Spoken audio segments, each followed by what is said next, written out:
Hello friend, मैं Savita green garden Gujarat से। 2 week पहले मैंने आपके साथ में एक जोरा की फ्लावरिंग के लिए फर्टिलाइज़र शेयर किया था और उसके बाद में आपके साथ में दिखाया भी था। बहुत अच्छे से फ्लावरिंग भी हो रही थी। बीच बीच में मैंने इस प्लांट का अपडेट भी दिया था। आज जो है आपके साथ मैं शेयर करूंगी कि जब फ्लावर ख़त्म हो जाते हैं तो हमको अपने एक जोरा प्लांट में कौन सा फर्टिलाइज़र देना चाहिए जिससे कि प्लांट हमारा फिर से कलियाँ और जो है ग्रोथ ले पाए। आपके एक जोरा प्लांट में एक बार फ्लावरिंग होने के बाद में बंद हो गई है फ्लावरिंग, अब फ्लावरिंग नहीं हो रही है।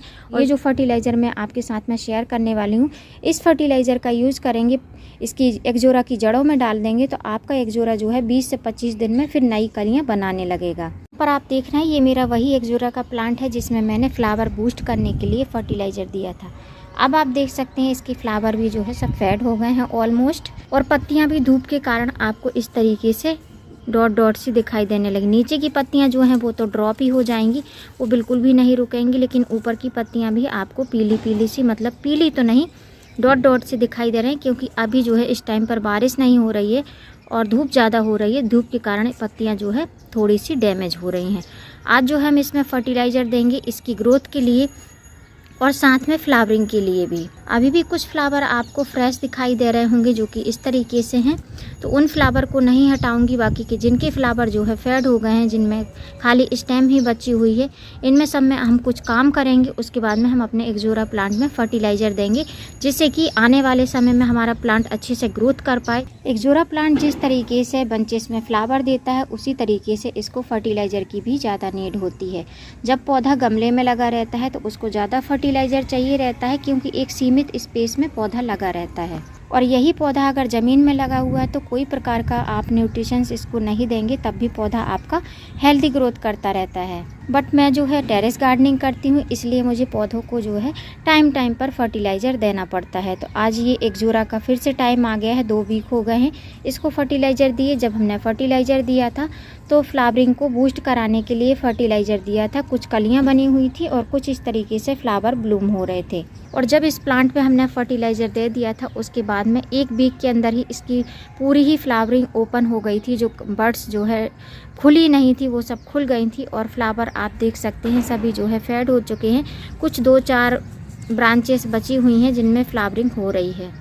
उस बार मैंने सॉलिड फर्टिलाइज़र दिया था, इस बार जो है मैं लिक्विड फर्टिलाइज़र दूंगी। कारण ये है कि पत्तियां काफ़ी ज़्यादा डैमेज हो रही हैं धूप की वजह से, और फर्टिलाइज़र जो है जितना हमने दिया था हमारे प्लांट ने उसको खींच लिया है। तो अब इसके बाद में हम इसमें लिक्विड फर्टिलाइज़र देंगे जिससे कि हमारा पौधा अच्छे से फिर से ग्रोथ कर पाए। जब पौधा ग्रोथ होने लगेगा तो उसमें फ्लावरिंग तो ज़रूर ही होने लगेगी। और जो काम मैं हमेशा ही बताती हूँ कि हमको जब फर्टिलाइज़र देना है तो उसके पहले हमको इसकी क्लीनिंग करना है। मिट्टी में आपको चींटियाँ भी नज़र आएंगी। कारण ये है चींटियाँ होने के, क्योंकि अभी जो है धूप होने लगी है तो चींटियों को भी थोड़ी सी ठंडक चाहिए, तो चींटियाँ तो होंगी ही। आपके गमले की मिट्टी में घास वगैरह हो तो उसको भी आप क्लीन कर लें, लेकिन घास जब क्लीन करना रहे तो शाम के टाइम थोड़ी सी वाटरिंग करा दें, उसके बाद में घास क्लीन करें।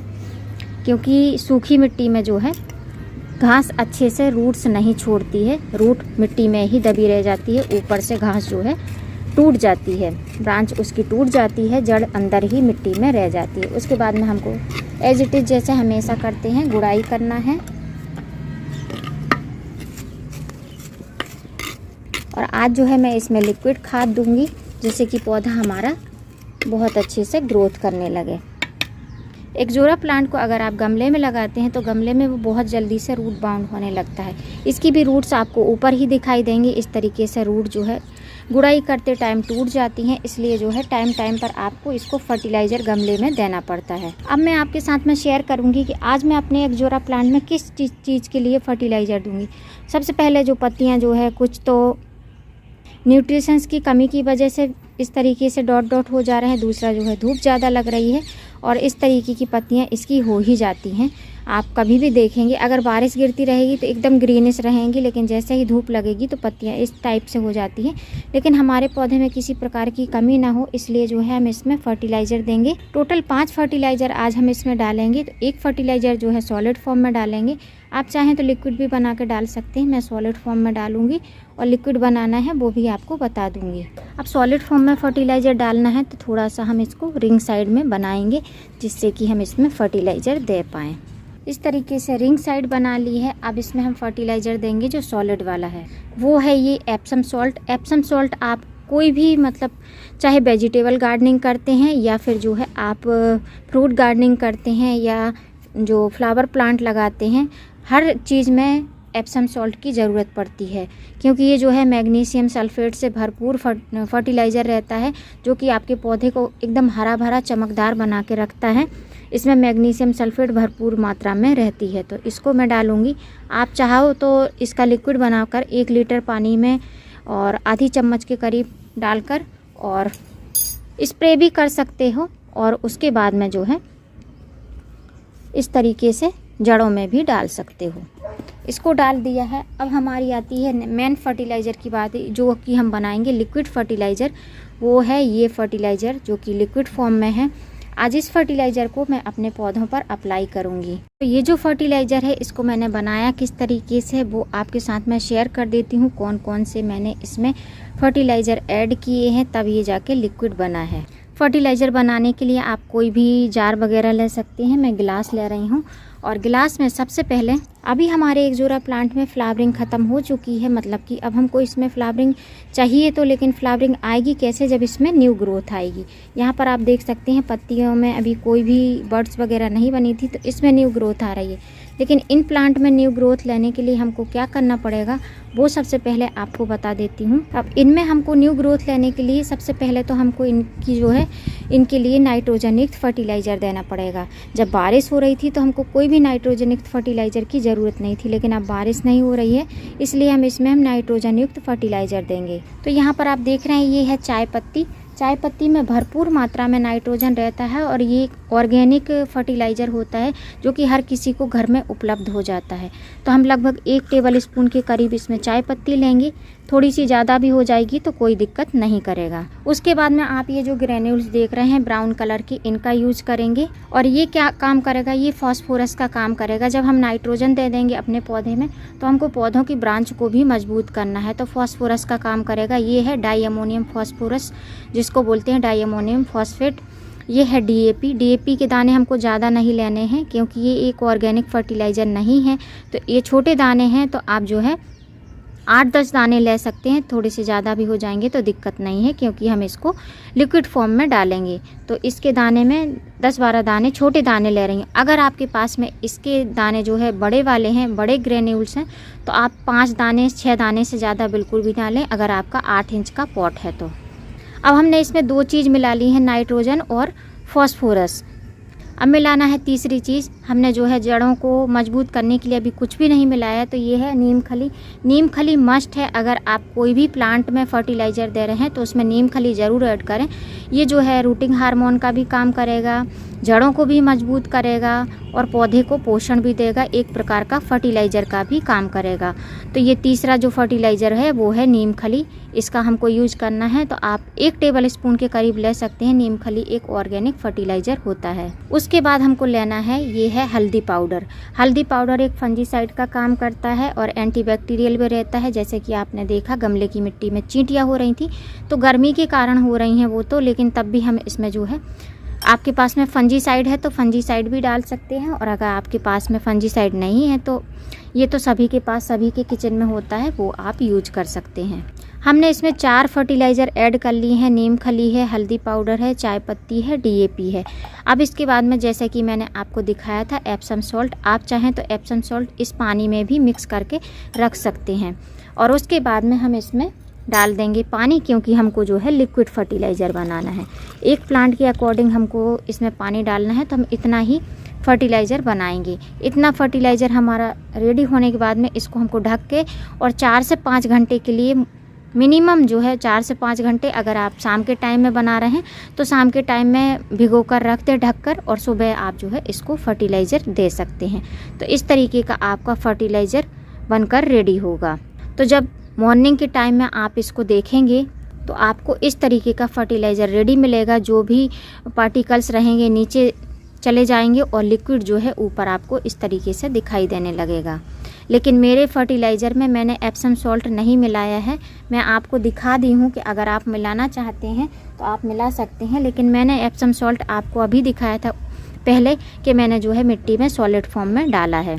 अब इस फर्टिलाइज़र को हम पौधे में किस तरीके से अप्लाई करेंगे वो आपको दिखा देती हूँ। जब हम कोई सॉलिड फर्टिलाइज़र देते हैं तो प्रॉपर उसको एक एक चम्मच जितना भी उसकी मेजरमेंट होती उस हिसाब से मिट्टी में मिला देते हैं। लेकिन जब हम लिक्विड फर्टिलाइज़र देते हैं तो मोस्टली जो है हम उसको डाइल्यूट करके देते हैं।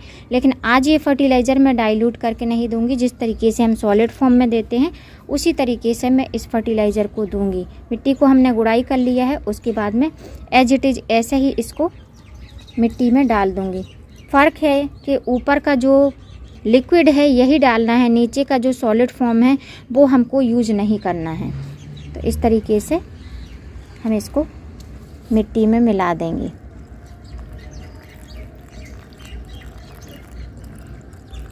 अब आप देख पा रहे हैं जितना भी सॉलिड फर्टिलाइज़र है, जो गीला हुआ नीचे दबा हुआ फर्टिलाइज़र है, उसको हम नहीं मिलाएंगे, क्योंकि अगर इसको मिलाएंगे बारिश हो जाएगी तो जो चाय पत्ती की पत्ती है, ग्रेन्यूल्स हैं, उससे जो है फंगस लगने के चांस हो जाते हैं और कीड़े मकोड़े बहुत ज़्यादा हो जाते हैं। तो अगर आप देना चाहते हैं, छन्नी है उससे छान कर दे सकते हैं। मैं जो है इसी तरीके से आपको देकर दिखा दी हूँ। अब बात आती है कि इस फर्टिलाइज़र को आपको कितनी बार देना है। तो बस एक ही बार ही देना है।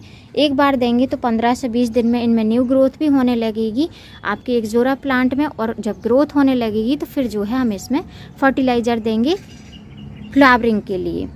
तो अभी जो है हमको ग्रोथ के लिए फर्टिलाइज़र देना है, रूट को मजबूत करना है, स्टेम को मजबूत करना है, जिससे कि पौधा हमारा हेल्दी रहेगा। तो पौधे में जो है अच्छी तरीके से न्यूट्रिशन मिलता रहेगा, तो पौधे में आगे के टाइम में फूल और कलियाँ आने लगेंगी। ये फर्टिलाइज़र किस टाइम पर देना है, तो आप कोशिश करें कि इस फर्टिलाइज़र को आप मॉर्निंग के टाइम में धूप आती है, जब थोड़ी सी धूप रहती है 7-8 बजे वाली, तब आप इस फर्टिलाइज़र का यूज़ करें अपने गमले की मिट्टी में। शाम के टाइम अब ना करें, क्योंकि शाम के टाइम में अब थोड़ी हमारे यहाँ पर ठंडी ठंडी सी हवाएं रहती हैं, तो उससे जो है फंगस लगने के चांस ज़्यादा हो जाते हैं अगर हम ऑर्गेनिक फर्टिलाइज़र यूज करते हैं। अगर आप शाम के टाइम में दे रहे हैं तो जैसे मैंने बताया कि आप छन्नी की मदद से छान के और लिक्विड फॉर्म में ही दीजिए। अगर आपकी मिट्टी गीली है, जैसे आपने देखा था मेरी मिट्टी में बहुत ज़्यादा गीलापन नहीं था, तो मैंने प्रॉपर जो फर्टिलाइज़र बनाया था एज इट इज़ वैसे ही दे दिया। आप चाहें तो इसको डाइल्यूट कर सकते हैं। 1 गिलास फर्टिलाइज़र में 1 गिलास नॉर्मल पानी मिक्स करके आप दे सकते हैं। जब फर्टिलाइज़र दे लें उसके बाद में आप अपने एक्जोरा के पौधे को ऐसी जगह पर रखें जहाँ की बहुत ज़्यादा धूप ना लगती हो, और उसके बाद में शाम को इसको उसी जगह पर रख दें जहाँ पर ये धूप में रखा रहेगा। धूप में रहेगा तो एक्जोरा प्लांट बहुत अच्छे से फ्लावरिंग भी करता है और ग्रोथ भी करता है। जितनी ही ज़्यादा धूप मिलती है एक्जोरा प्लांट उतना ही अच्छा चलता है। तो यदि आपके एक्जोरा प्लांट में फ्लावरिंग नहीं हो रही है, फ्लावरिंग होकर रुक गई है और जो है न्यू ग्रोथ भी नहीं आ रही, तो आप ग्रोथ के लिए इस तरीके का फर्टिलाइज़र यूज कर सकते हैं। 20 से 25 दिन में आपके प्लांट में न्यू ग्रोथ भी होगी, और फिर जो है उसके बाद में हम इसमें फ्लावरिंग के लिए फर्टिलाइज़र देंगे। फर्टिलाइज़र भी सीजन के अकॉर्डिंग दिया जाता है। अभी जो मैंने फर्टिलाइज़र दिया है रेनी सीजन के हिसाब से फर्टिलाइज़र दिया। इसके बाद में जब हम इसमें फर्टिलाइज़र देंगे फ्लावरिंग के लिए, तो हम जो है विंटर के हिसाब से इसमें फर्टिलाइज़र देंगे। तो यदि आपकी एक्जोरा प्लांट में फ्लावरिंग नहीं हो रही है, फ्लावरिंग आकर ख़त्म हो गई है, तो आप ये काम ज़रूर कर सकते हैं। आप चाहें तो इनकी जो है थोड़ी थोड़ी ट्रिमिंग भी कर सकते हैं। उम्मीद करती हूँ फ्रेंड वीडियो हेल्पफुल रहा होगा। वीडियो अगर अच्छा लगा हो तो वीडियो को लाइक करना, सब्सक्राइब करना बेल आइकन के साथ। फिर मिलूंगी किसी नई वीडियो में नए टॉपिक के साथ। तब तक के लिए हैप्पी गार्डनिंग।